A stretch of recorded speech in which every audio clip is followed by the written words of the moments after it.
때는 그러한 경험들이 있는데, 가장 쉽게는 다이어트 했다가 또 폭식하고, 그래서 원래대로 돌아가는 요요 현상이 일어나기도 하지요. 뭔가를 이루기 위해서 결심했다가 실패하는 작심삼일의 모습도 우리에게 또한 있습니다. 또 남을 용서해 줬는데 또 무엇 때문인가 다시 그 상처가 다시 나를 괴롭히는 그런 일도 있곤 합니다. 마치 이런 것들은 다람쥐가 쳇바퀴를 도는 것처럼 제자리를 맴도는 그러한 모습들이겠죠. 이런 경험은 여러분과 저에게 아마 있었을 것입니다. 성경에서 이스라엘 백성들의 역사의 기록을 마치 이와 같이 반복되는 역사로 기록을 하고 있습니다. 하나님이 그의 백성 이스라엘에게 은혜를 주었고, 그 은혜를 누리고 살다가 하나님을 배반하고 죄를 지으면 하나님이 징계하고 심판하여 고통이 임하게 되고, 그 고통 중에 부르짖을 때 하나님이 그들을 구원하는 이러한 패턴이 사사시대에 계속적으로 반복되는 것을 우리는 보게 됩니다. 그러한 사사시대의 그러한 반복은 왕이 다스리는 왕정 정치 그때에도 이어졌고, 결국은 나라가 멸망하는 그러한 결과를 가져오게 되었습니다. 나라가 멸망하여 고난 중에 있었던 그 이야기가 이스라엘 백성들의 역사였던 것입니다. 그들은 나라가 망하여 70년 동안 포로로 있다가 하나님이 다시 은혜를 주었고, 그들은 고국으로 돌아오게 되었습니다. 그들은 성전을 건축했고, 무너진 성벽을 느헤미야의 지도하에 50일이라는 짧은 시간 속에 다시금 일으켜 세웠습니다. 그러나 그러한 외형적인 성전과 성벽의 건축이 공동체를 완전히 세운 것은 결코 아닙니다. 정말 중요한 것은 공동체 그 자체가 바로 서야 됩니다. 느헤미야는 그러한 공동체를 세울 수 있는 방법은 바로 그들이 영적으로 새로워지는 것인데, 바로 그러한 것들은 그의 기도 속에서 나타나고 있습니다. 오늘 본문 이 9장의 기도는 그렇게 반복되는 역사의 순환, 그런 것들의 사슬을 끊고 하나님의 축복을 받을 수 있는 오늘의 기도라고 하는 그러한 부분을 우리에게 가르쳐 주고 있습니다. 하나님께서 이스라엘 백성들을 다시금 일으켜 세우는 그러한 은혜는 오늘 우리에게도 동일하게 주어져 있습니다. 오늘 이 9장에 있는 이 기도를 통해서 우리가 아주 중요하게 배워야 될 몇 가지를 함께 생각해 보고자 합니다. 첫 번째는 은혜와 심판의 고리, 그리고 하나님 말씀이 변함이 없다고 하는 것을 우리에게 나타내고 있습니다. 자, 오늘 이 기도자의 기도의 가장 첫 번째 것은 하나님의 은혜를 찬양하는 것입니다. 이스라엘 백성들이 애굽에서 노예 생활을 할 때 하나님이 그들을 거기서 건져 주었습니다. 홍해를 가르고 광야를 인도하여 약속의 땅 가나안 땅에 들어가게 하셨습니다. 그리고 기름지고 아름다운 그 땅을 누리게 하신 것, 이 하나님의 은혜를 찬양하고 있습니다. 우리가 이 기도 속에 보면 자손이라는 단어가 등장하는데, 이것은 매우 중요한 의미를 가지고 있습니다. 약속의 땅에 들어간 사람들은 출애굽한 1세대들이 아닙니다. 그들은 광야 40년 동안 불신앙으로 다 멸망을 했고, 약속의 땅에 들어간 사람들은 출애굽 2세대입니다. 그러니까 1세대의 자손들이 바로 이 약속의 땅에 들어간 것입니다. 외형적으로는 1세대가 다 죽었기 때문에 하나님의 약속이 이루어지지 않을 것 같은 그런 모습이지만, 그러나 하나님은 다음 세대로 하여금 약속의 땅에 들어가게 하신 것입니다. 여러분, 눈에 무언가 안 된다고 느껴질 그때에도 우리는 하나님의 약속이 반드시 이루어짐을 믿어야 됩니다. 성경은 그 믿음을 우리에게 요구하고 있습니다. 자, 이스라엘 백성들이 들어간 가나안 땅은 풍요롭고 아름다운 땅이었습니다. 그들은 그 땅에서 과연 무엇을 하며 살았다고 오늘 이 기도 속에서 나타나고 있는가? 바로 그것은 그들이 교만해서 목을 굳게 했고, 순종하지 않았고, 주님을 거역하며 율법을 등졌고, 그리고 하나님의 이 경고의 말씀을 듣지 않았다고 성경은 이야기를 하고 있습니다. 여기에 표현되고 있는 이 모든 용어들은 실질적으로 우리가 느낄 때는 뭐 그렇게 강해 보이지 않은데 실제로는 강한 어조로 이야기하고 있습니다. 오늘 이 말씀에 보면 순종하지 않았다라고 하는 이 단어는 사실 약한 단어입니다. 실제 그 단어는 말하라는 단어인데 이것은 반역하다 그리고 배반하다라는 그런 의미를 가지고 있습니다. 그러니까 순종하지 않는 것과는 조금 어감이 다르죠. 그러니까 의도적으로 강하게 반항한 거예요. 누구에게? 하나님에게.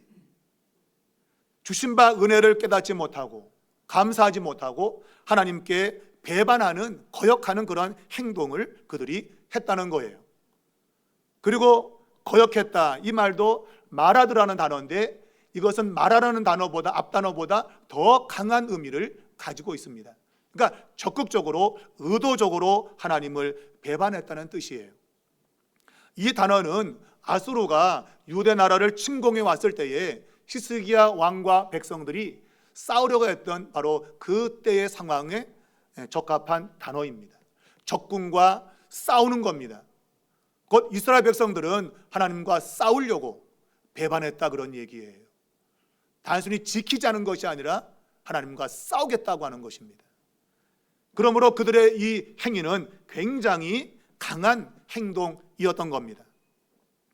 자, 그리고 그들은 율법을 등졌다라고 말하는데 실제 히브리 문장은 율법을 등 뒤에 두었다라는 뜻입니다. 하나님의 말씀을 등 뒤에 둔 것입니다. 하나님의 말씀은 백성들 앞에 그 말씀을 두고 살아야 되는데 그런데 이스라엘 백성들은 하나님의 말씀을 자신들의 등 뒤에 두었다고 하는 거예요. 이 말은 하나님의 말씀에 무관심하다. 하나님 말씀과 전혀 상관없이 삶을 살았다는 그런 말이에요. 여러분 오늘 예배를 드리고 저 문을 돌아서 나가는 순간에 여러분은 하나님 말씀을 들고 가셔야 돼요. 내 앞에 들고 말씀을 들고 가야지. 가정으로 직장으로 내 삶의 자리로 하나님 말씀을 들고 가셔야지 등 뒤에 두고 가면 안 된다. 여기다 놔두고 안녕히 계세요 하면 안 된다. 하나님 말씀은 여러분의 삶의 자리로 가져가셔야 되는 거예요. 그래야만이 그 말씀의 역사가 삶 속에 일어나는 겁니다. 또한 그들은 경고를 듣지 않았다. 여러분 잘못해서도 경고를 할 때 들으면 살 수 있어요. 우리가 축구 경기에서도 옐로우 카드, 경고 카드를 줬는데도 불구하고 계속 반칙을 하면 결국은 레드 카드, 퇴장이 나오는 겁니다. 곧 역사의 무대에서 사라질 수밖에 없다 그런 얘기예요. 이스라엘 백성들이 끊임없이 이와 같은 반역을 했다는 겁니다. 이것이 그들의 역사의 순환이었어요. 은혜를 주면 그 은혜를 누리고 살다가 마음이 교만해져 하나님의 말씀을 떠나서 지멋대로 살다가 하나님이 징계에서 심판에 떨어져 고난을 겪으면 하나님께 부르짖어 살려달라고 했고 하나님은 그들을 살려주었다고 하는 것, 이것이 그들의 역사의 순환, 돌아간다 그런 게 반복된다 그런 얘기입니다. 사랑하는 여러분, 하나님의 말씀을 버리면 끊임없이 이러한 삶의 패턴이 오는 거예요. 여러분 이런 순환의 고리를 끊어야 됩니다. 하나님의 은혜가 계속적으로 이어져야지 하나님의 말씀을 듣지 않으면 결국 그 은혜가 심판의 고리와 연결이 되는 거예요. 오늘 여기서는 하나님 말씀을 버린 것을 단순히 어떤 규칙이나 원칙을 버린 것이 아니라 하나님 자신을 버린 것이라고 오늘 이야기합니다. 사랑하는 여러분, 하나님을 떠나는 길과 하나님의 말씀을 떠나는 길은 항상 같은 길이에요.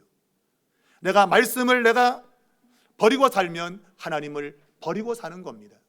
이걸 기억하셔야 돼요. 단순히 내가 어떤 의식적인 종교 행위를 한다고 하나님과 함께하는 게 아닙니다. 하나님의 말씀을 듣고 그 말씀에 순종하는 것이 하나님과 함께하는 거예요. 하나님의 말씀을 듣는 것이 하나님을 듣는 것이죠. 반대로 회개라고 하는 것은 하나님 말씀으로 돌아오는 것입니다. 하나님께 돌아온다고 하는 것은 그분의 말씀 앞으로 돌아오는 것입니다. 그러면 하나님의 말씀은 우리를 하나님과 연결시켜주는 생명의 끈과 같은 거예요. 여러분, 그 끈을 끊어버리면 말씀드렸지만 파멸로 가는 그러한 역사의 순환에 떨어지는 겁니다. 사랑하는 여러분, 하나님 말씀을 귀히 여기십시오. 요한복음 14장 23절을 보면 사람이 나를 사랑하면 내 말을 지키리니, 예수님을 사랑한다면 예수님의 말씀을 지킨다고 말하고 있습니다. 사무엘상 15장 23절에 사무엘 선지자가 사울 왕이 하나님 말씀에 불순종했을 때에 사무엘 선지자가 말했습니다. 왕이 여호와의 말씀을 버렸으므로 여호와께서도 왕을 버려 왕이 되지 못하게 하셨나이다.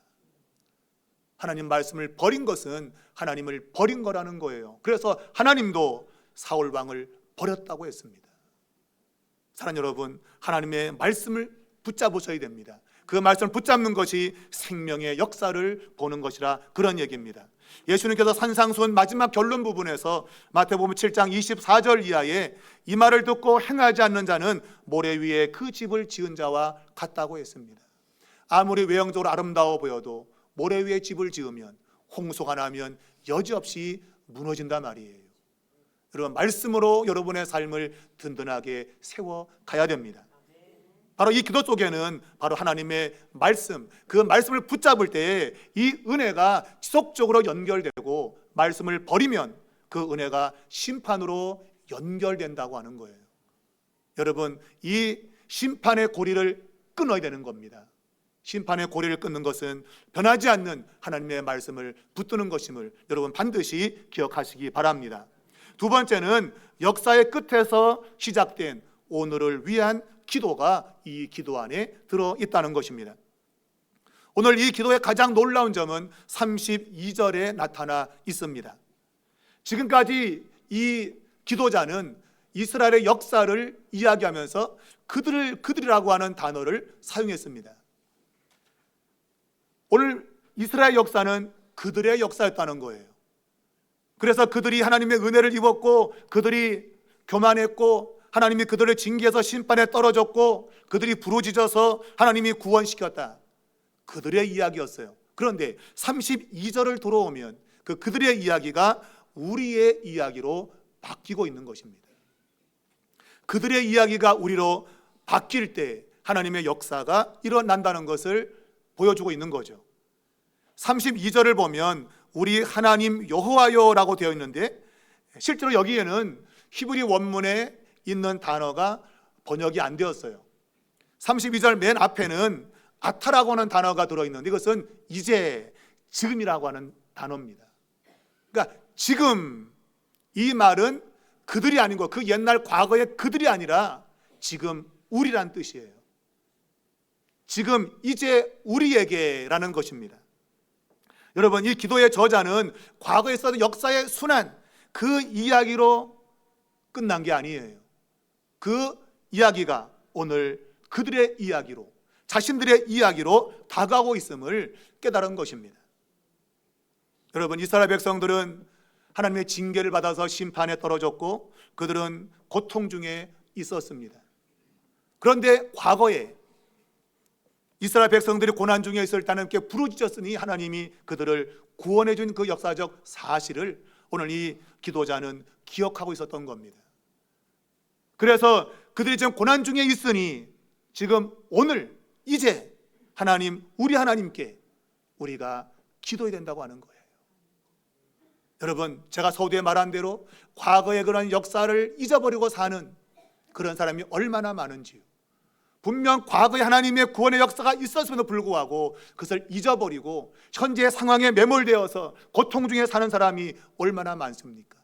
해결 방법이 있는데, 바로 오늘 이 순간에 우리의 기도, 이것이 오늘의 기도가 된다면 하나님의 구원의 역사가 일어난다고 하는 것을 이 기도가 보여주고 있다는 말입니다. 이스라엘 역사는 은혜, 교만, 심판, 부르짖음, 구원입니다. 오늘 이 저자는 이스라엘 백성들의 환난까지만 기록하고, 그리고 그 다음에 부르짖음과 구원은 자신들의 이야기로 쓰고 있는 거예요. 우리의 이야기로 쓰면서 오늘 그 기도를 드리고 있는 겁니다. 여러분, 기도는 어제의 기도는 소용이 없습니다.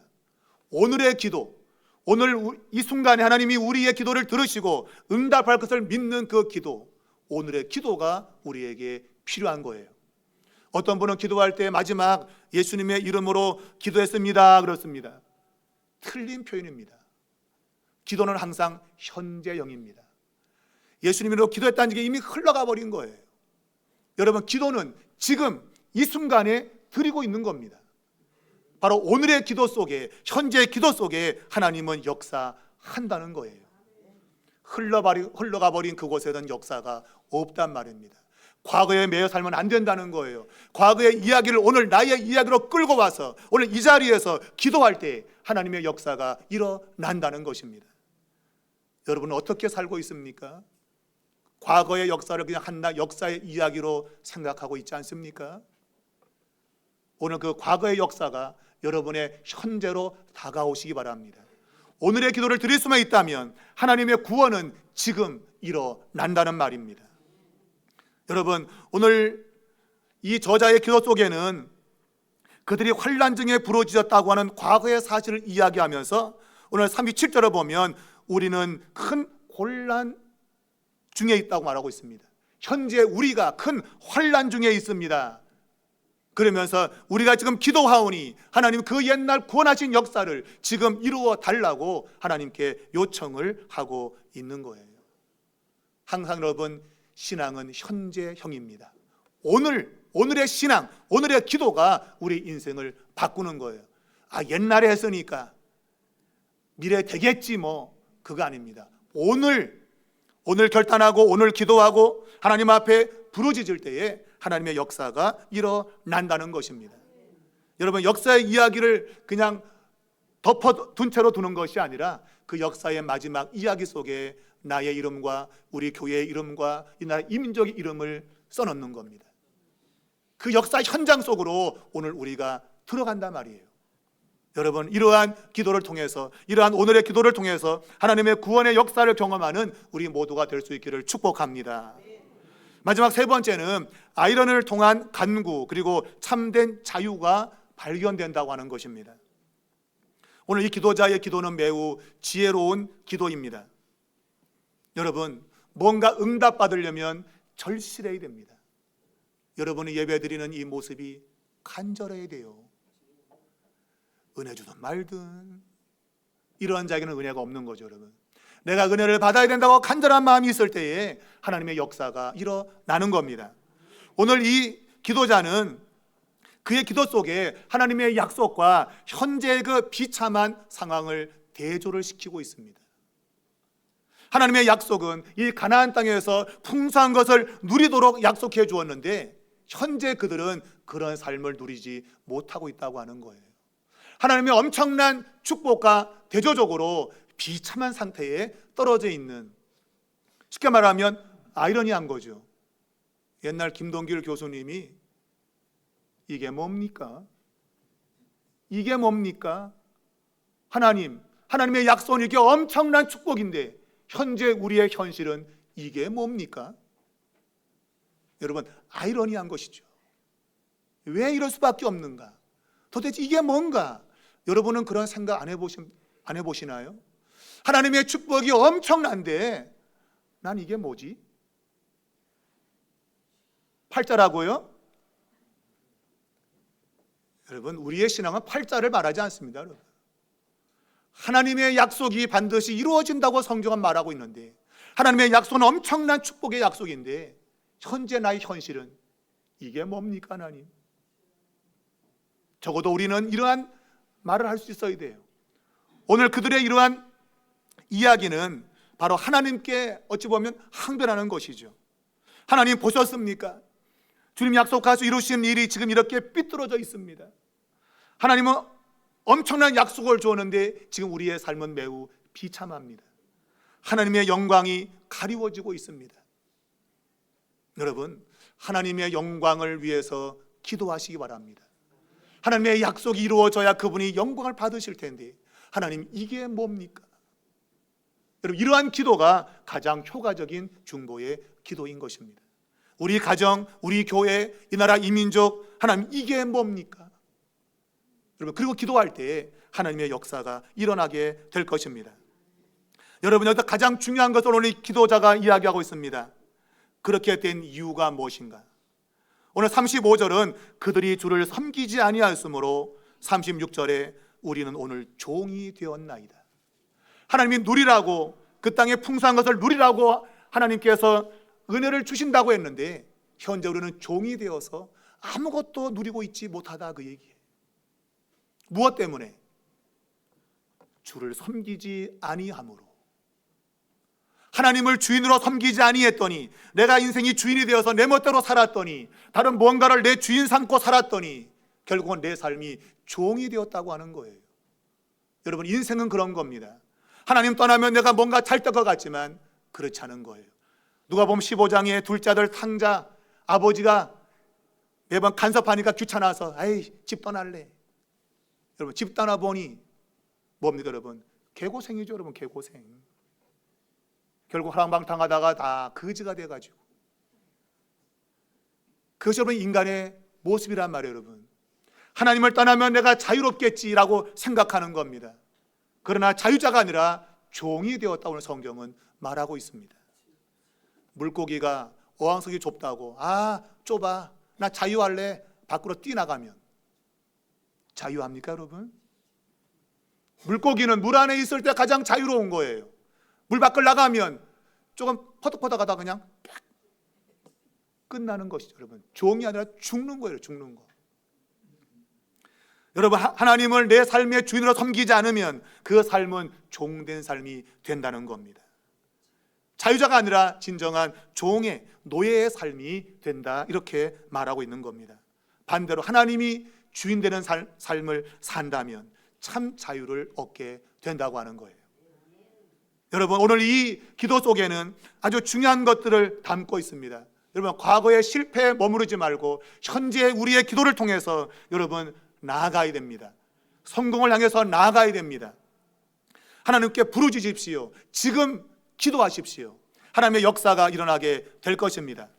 또한 말씀을 붙들고 사셔야 됩니다. 그리고 여러분, 마지막에 큰 환난 중에 있는 우리의 삶을 인식해야 됩니다. 하나님을 떠나 있는 인생은 종된 인생이다. 이걸 반드시 기억해야만 됩니다.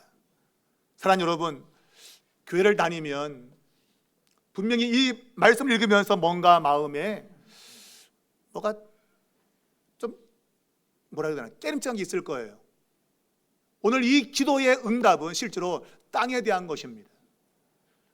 약속한 땅에서 풍요로움을 누리고 사는 삶, 이게 안 되니까 이게 뭡니까? 그러는데 실제로 예수를 믿고 교회를 다니면 이게 뭐지? 라는 생각을 할 수밖에 없어요. 무슨 말인가 하면 하나님께서 우리에게 주시는 참된 자유가 내가 좋은 땅에서 잘 먹고 잘 사는 것인가? 결국은 그게 아니라는 걸 알게 돼요. 여러분, 진정한 자유는 정치적인 해방을 말하지 않아요. 페르시아에서 해방되는 것을 말하지 않아요. 좋은 땅에서 마음껏 먹고 사는 것을 자유로가 말하지 않아요. 진정한 자유는 죄에서의 자유인 것입니다. 여러분, 교회는 이 죄에서의 자유를 선언하는 것입니다. 진정 인간은 죄에 묶여서 살고 있는 거예요. 잘 먹고 잘 살아도 죄가 여전히 그를 종으로 움켜쥐고 있는 겁니다. 오늘 이 기도자가 바라는 것은 정치적인 해방이 아닙니다. 진정한 기도자가 바라고 있는 것은 진정한 자유, 바로 그것은 하나님이 약속하신 하나님의 아들이 이 땅에 오셔서 우리를 죄에서 건져주시는 이 기도로 나아가고 있는 겁니다. 여러분과 저의 초점의 기도가 바로 여기에 있습니다. 하나님이 그 아들을 세상에 보내셔서 죄에 허덕이는 인생을 죄에서 자유케 하시는 이것, 여러분, 이것이 우리에게 필요한 거예요. 오늘이 대림절 시작 첫 주일입니다. 여러분, 대림절은 예수 그리스도가 이 땅에 오신 것을 기다리고 그리고 다시 오실 것을 기다리는 교회 절기입니다. 여러분, 거룩한 탄생, 하나님의 아들의 탄생은 단순히 우리에게 좋은 것 먹고 마시고 선물을 나누고 즐기라고 있었던 사건이 결코 아닙니다. 성탄의 사건은 죄 가운데 있는 인생을 진정 자유하게 하시려고 하나님의 아들이 이 세상에 오신 놀라운 기적의 사건인 거예요. 많은 사람들은 이 성탄절을 단순히 즐거운 시간으로, 행복한 시간으로 만들고자 합니다. 그러나 여러분, 진정한 행복은 어디에 있습니까? 죄에서 자유를 얻는 것입니다. 이스라엘 백성들이 진정한 자유를 얻는 것은 정치적인 자유가 아닙니다. 여러분, 그 정치적으로 해방이 되어도 여전히 죄의 권세에 놓인 것이 인간이란 말이에요. 사도 바울이 로마서 7장에서 인간의 본질을 정확히 파악했습니다. 그가 인간의 본질을 말하기를 오호라 나는 곤고한 자로다. 이 사망의 몸에서 누가 나를 건져낼 것인가? 돈으로 건져낼 수 없고 정치적인 자유가 이 사망에서 건질 수 없고, 여러분, 어떤 것도 이 죄의 법에서 인간을 건질 수 있는 것이 없다고 말해요. 오직 예수 그리스도, 예수님만이 이 죄의 억압에서 우리를 자유케 한다고. 그래서 우리에게 진정한 자유를 주시는 예수 그리스도로 인하여 하나님께 감사하다고 고백하고 있는 것이에요. 사랑하는 여러분, 12월 달을 이제 맞이하며 성탄절을 우리는 맞게 될 것입니다. 여러분, 역사의 순환을 깨는 것, 그 기도는 바로 오늘 이 현장에서 주어져야 되지만 그 기도의 핵심은 죄에서 자유를 구하는 것입니다. 여전히 우리는 죄로 인해서 여전히 유혹받고 있고 그 죄에 의해서 우리는 여전히 힘든 인생을 살고 있습니다. 그 죄에서 진정한 자유를 확신하게 될 때 우리의 삶의 진정한 기쁨과 행복을 경험하게 될 것입니다. 하나님은 그의 아들을 세상에 보내셨고 그리고 우리를 죄에서 자유케 하셨습니다. 그리고 다시 이 땅에 그분이 오실 것이라고 약속하고 있습니다. 그때는 모든 완벽한 자유를 누리게 될 것입니다. 우리가 그때까지 여러분 믿음의 경주를 잘 하시되 오늘의 기도를 통해서 하나님께서 우리에게 주시는 진정한 자유를 경험할 수 있는 그와 같은 축복이 있기를 주의 이름으로 축원합니다.